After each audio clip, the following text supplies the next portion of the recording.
Let's be honest. Friendships are supposed to be a safe place. A place where you laugh until your cheeks hurt.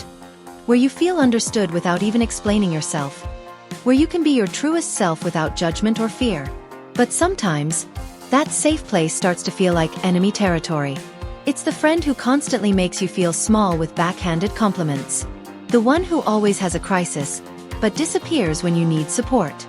The one who seems to keep a mental scoreboard of favors and reminders of how much you owe them. And yet, you stay. Not because you enjoy the hurt, but because, deep down, you've started to believe that maybe this is just how friendships are. The truth? It's not. Toxic friendships aren't just rough patches or occasional disagreements. They're relationships that drain your emotional energy, chip away at your self-esteem, and leave you feeling more anxious than appreciated. And the worst part?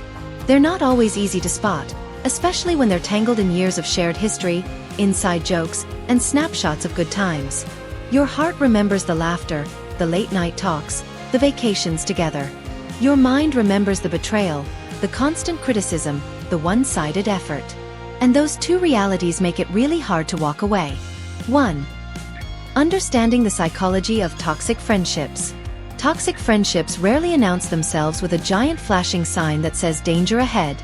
They often start just like healthy ones, with connection, support, and mutual joy. The shift happens gradually, and it's subtle. A little disrespect here, a dismissive comment there, a moment where your needs are brushed aside. Psychologists note that when certain behaviors are repeated over time, our brains can adapt to them, even if they're harmful. This is called behavioral normalization. You stop questioning the treatment because it has become your new normal. Here's where it gets even trickier. Toxic friends often give you just enough good to keep you invested. That warm, fun side of them, the one that makes you laugh until you cry, still exists, and they know how to bring it out when they feel you pulling away. This is called intermittent reinforcement, and it's a powerful psychological trap. It's the same mechanism that keeps gamblers at slot machines, pulling the lever over and over, hoping for that next small win. Your brain starts to associate the relationship with potential joy, even if it's mostly stress. And so you stay, waiting for the next good moment to remind you why you became friends in the first place. 2. Why we stay in toxic friendships. Breaking free from a toxic friendship isn't just about cutting ties. It's about untangling the emotional knots that keep you there. Often, it's not the toxicity itself that holds us back, but the deep-seated fears, beliefs, and emotional attachments we've built over time. For many, it's the fear of loneliness.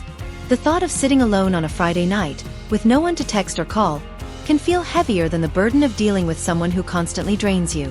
Humans are wired for connection, and our brains sometimes convince us that any company, even harmful company, is better than none. This fear keeps you tolerating behavior you would never accept from a stranger, simply because it feels safer than the silence of being alone. For others, it's the weight of shared history.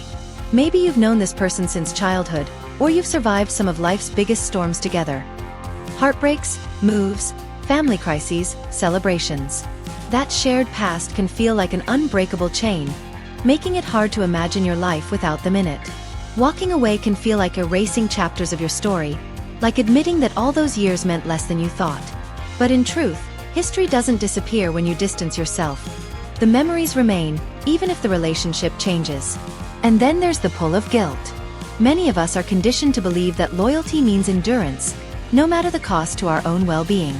If you're a naturally empathetic person, you may feel a deep sense of responsibility for their happiness.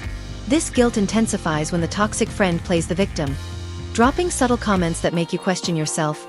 After everything I've been through, you're leaving me? Or, I guess I know who my real friends are now. Suddenly, you're the bad friend in the story they're telling, and you feel pressured to stay to avoid being cast in that role. The truth is, these reasons, fear, history, and guilt, are powerful emotional anchors. They don't just keep you in toxic friendships. They make you question your own needs and boundaries. Understanding these emotional drivers is the first step in loosening their grip. Because once you see them for what they are, you can start to ask a crucial question. Do I want to be connected, or do I want to be free? 3. Spotting the signs of a toxic cycle. Here's the uncomfortable truth most people avoid admitting. A friendship can drain you just as much, if not more, than a bad romantic relationship. We're taught to think friendships should be easy, supportive, and joyful. But sometimes, the people wearing the best friend label are the very ones pulling you into a constant state of anxiety and self-doubt. Think about it.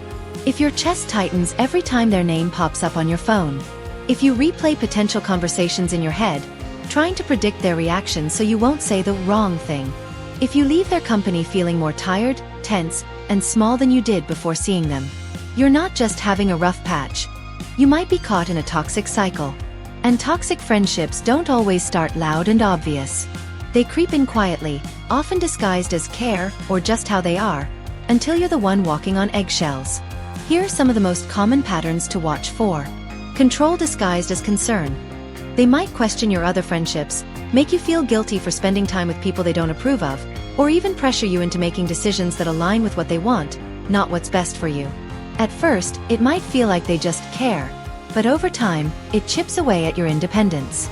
Jealousy masked as competition. When you share good news, a promotion, a new relationship, or even a personal achievement, instead of being happy for you, they either downplay it, one-up you, or shift the spotlight back onto themselves. They can't celebrate your wins without making them about their own scoreboard. Criticism hidden under humor. Relax, I'm just kidding becomes the shield for every hurtful remark. They joke about your appearance, your choices, or your insecurities, and when you call it out, they act like you're the one who can't take a joke. Over time, these jokes erode your self-esteem. One-sided emotional labor. You're the shoulder they cry on, the advice giver, the listener. But when your world falls apart, they're suddenly too busy or mysteriously unavailable. The balance of give and take is non-existent, and you're left emotionally bankrupt. Toxic friendships often keep you trapped through guilt, nostalgia, or the fear of being alone. But here's the truth you need to hear. You're not obligated to keep someone in your life just because of shared memories. If their presence consistently costs you your peace, your confidence, and your sense of self-worth, it's not loyalty to stay. It's self-neglect. 4. How to break the cycle. Breaking free from a toxic friendship isn't just about cutting someone out. It's about reclaiming your emotional space, rebuilding your confidence, and resetting your standards for what friendship should feel like. It's rarely easy. Toxic friendships are often tangled with years of shared memories, inside jokes, and that occasional good version of your friend that still makes you second-guess leaving. But change starts with action. And these steps can help you take it without losing yourself in the process. Step 1. Acknowledge the problem. The first step is brutally honest self-awareness. It means pulling back the curtain and seeing the friendship for what it truly is, not what you wish it could be. And yes, that can hurt. It's admitting that someone you've trusted, maybe for years, has been causing you emotional harm, whether they mean to or not. To cut through the emotional fog, write it down. Every moment you've felt dismissed, belittled, or emotionally drained, list them. Seeing it in black and white strips away the excuses you've been making for them. It also helps you stop gaslighting yourself into thinking, maybe I'm overreacting. You're not. Step 2. Set boundaries and mean them. Boundaries are not walls. They're guardrails. They're not about punishing someone, but about protecting your emotional well-being. A boundary might sound like, I'm not comfortable talking about my personal life when it's going to be used against me later. I'm not available to hang out as often.